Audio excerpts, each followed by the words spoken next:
Hi, let us study now division of signed numbers. In division of signed numbers, if two numbers have the same sign or like signs, the answer is positive.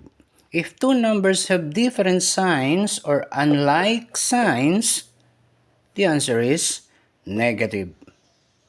Okay, we have here 4 divided by negative 2. They have different signs. Therefore, the answer is negative. 4 divided by negative 2 is negative 2. Negative 6 divided by positive 3. 6 is negative, 3 is positive. Therefore, negative 6 divided by 3 is negative 2. 8 divided by 4, they are both positive. The answer is positive. 8 divided by 4 is positive 2. Negative 9 divided by negative 3. They are both negative. Like signs, the answer is positive. Negative 9 divided by negative 3 is positive 3. Negative 10 divided by positive 5. 10 is negative, 5 is positive.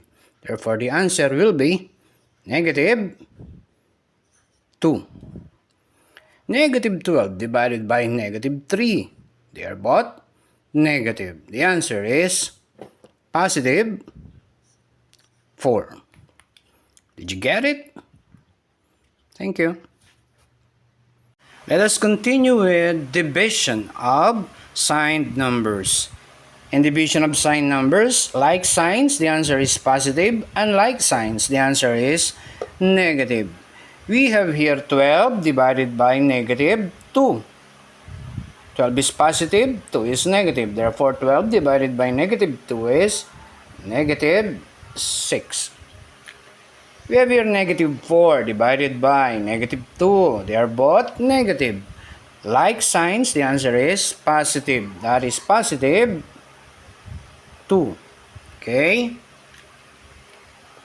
Negative 16 divided by positive 4.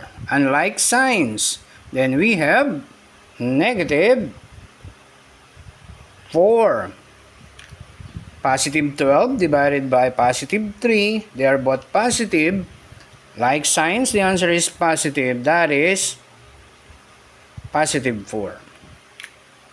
Negative 15 divided by positive 3. 15 is negative, 3 is positive. Unlike signs, the answer is negative. Negative 15 divided by 3 is negative 5. Okay. Negative 14 divided by negative 7. Like signs, the answer is... Can you write it in your comment? Thank you.